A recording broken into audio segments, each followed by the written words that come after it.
இதிலிருந்து நாம் புரிந்து கொள்ள வேண்டும். இது முழுக்க முழுக்க தேர்தலை மையமாக கொண்டு அறிவிக்கப்பட்ட அறிவிப்பு. அந்த உரிமைத்தொகை பெறுகின்ற குடும்ப தலைவிகள் படுகின்ற கஷ்டத்தை பார்த்து கொடுக்கவில்லை.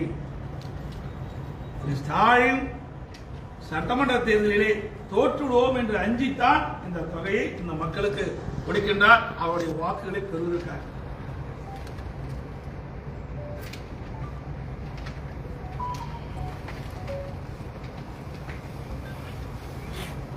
அதோட ஏற்கனவே நாங்கள் இந்த உரிமை தொகை சில காரணங்களை சொல்லியிருக்கின்றார். இந்த 3 மாதம் உரிமை தொகை கிடைக்கவில்லை என்றால் அந்த குடும்பத்தை சார்ந்தவர்கள் பல்வேறு கஷ்டத்திற்கு ஆளாக்கப்பட்டுள்ளார் என்று சொல்லியிருக்கிறார். 2021 சட்டமன்ற பொதுத் தேர்வின் போது ஸ்டாலின் அவர்கள் திமுக கட்சியின் சார்பாக தேர்தல் அறிக்கை வெளியிட்டார். அப்பொழுது திராவிட முன்னேற்ற கழகம் ஆட்சி பொறுப்பேற்றவுடன்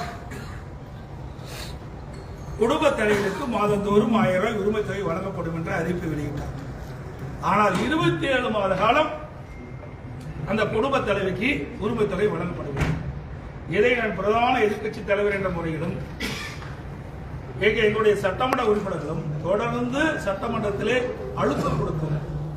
தேர்தல் நேரத்திலே கவர்ச்சிகரமான அறிவிப்பை வெளியிட்டுவிட்டு அந்த அறிவிப்பை நிறைவேற்றப்படவில்லை. அந்த அறிவிப்பின் காரணமாகத்தான் அதை நம்பி குடும்ப தலைவர்கள் வாக்களித்திருக்கிறார்கள். அந்த குடும்ப தலைவருடைய உறுப்பினர்கள் வாக்களித்த காரணத்தினால் நீங்கள் ஆட்சிக்கு வந்திருக்கிறீர்கள்.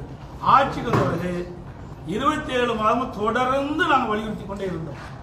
இந்த உரிமை தொகை வழங்கப்பட வேண்டும், கொடுக்கப்பட்ட வாக்குறுதியை நிறைவேற்ற வேண்டும், அந்த ஏழை குடும்பத்தை சேர்ந்த குடும்ப தலைவை ஏமாற்றக்கூடாது அப்படி என்று தொடர்ந்து சட்டமன்றத்தில் வலியுறுத்தி வந்தோம்.